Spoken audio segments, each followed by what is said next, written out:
Okay, so let's work some problems with these unit circles.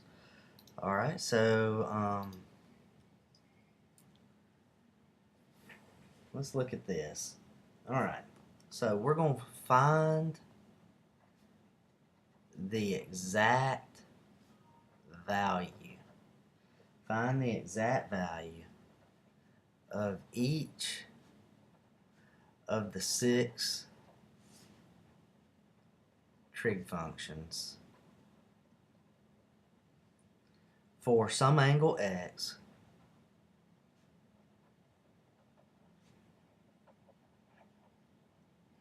whose terminal side contains this point. Whose terminal side contains this point.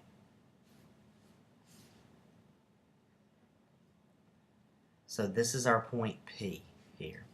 Now, the first thing you should notice is that point P contains a 1. So that means point P is in our unit circle, our normal unit circle. Anything in our normal unit circle has a radius of 1. So that would include the point 1, 0, 0, 1, negative 1, 0, 0, negative 1. So they, and all these points on this line, okay? So these would all be a radius of 1 unit away. So we can use our normal rules. So what our rules state is that when we're using the unit circle, the sine of x equals b, cosine equals a, tangent equals b over a, and then you got your cosecant, secant, and cotangent. Okay. So, what is our b in this case? Well, the point is labeled a, b. So the sine is going to be negative 1. Well, what about the cosine? The cosine of a is going to be 0. It's going to be 0. Alright, so what about tangent? Tangent is going to be b over a, so that's negative 1 over 0. Now you can't have 0 on the bottom of a fraction, so this is actually going to be undefined. Okay? Alright, so what about cosecant? Well, cosecant is just the reciprocal of sine. So the reciprocal of negative 1 is still going to be negative 1. What about secant? Secant is the reciprocal of cosine. Well, cosine is 0, and it's understood to be 0 over 1, remember. So when I flip that, that's going to give me 1 over 0. And 0 is on the bottom of a fraction again, so that is undefined. Alright, what about cotangent? Well, cotangent, we're just going to do the reciprocal of tangent. So now that's going to give me 0 over negative 1. That should be a negative right there. 0 over negative 1, so that's going to be 0. So notice, just because it's undefined in the first 3 doesn't mean it's going to be undefined in the second 3. So you've got to pay close attention to your fractions there. So this is finding the exact value of trig functions when it's in the normal, everyday unit circle. Now, your question should be, well, Mr. Francis, what if it's not in the normal, everyday unit circle? Good question. I'm glad you asked.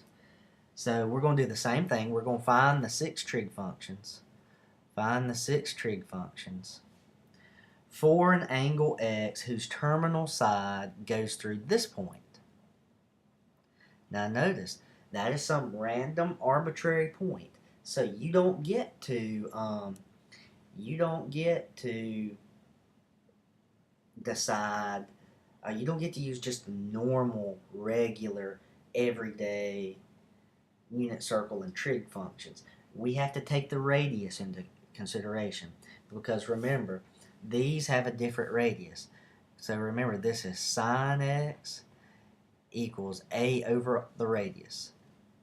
Cosine x equals b over the radius.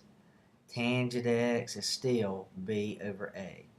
And then we can get cosecant, secant, and cotangent of x. Okay?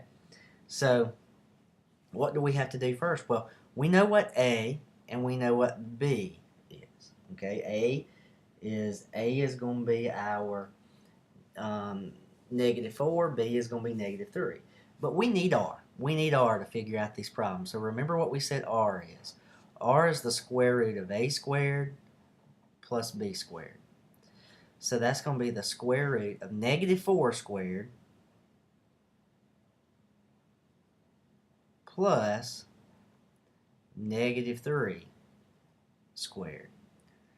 Okay, so that's going to be the square root of 16 plus 9, which is the square root of 25, which equals 5. Okay, so that is our r. So now we can solve these problems. So sine x is going to be now -4/5. And this goes back to our, do you remember me talking about the domain and range? See how our domain can be pretty much anything, but because we're dividing by the radius, it always is going to end up between -1 and 1. Interesting, right?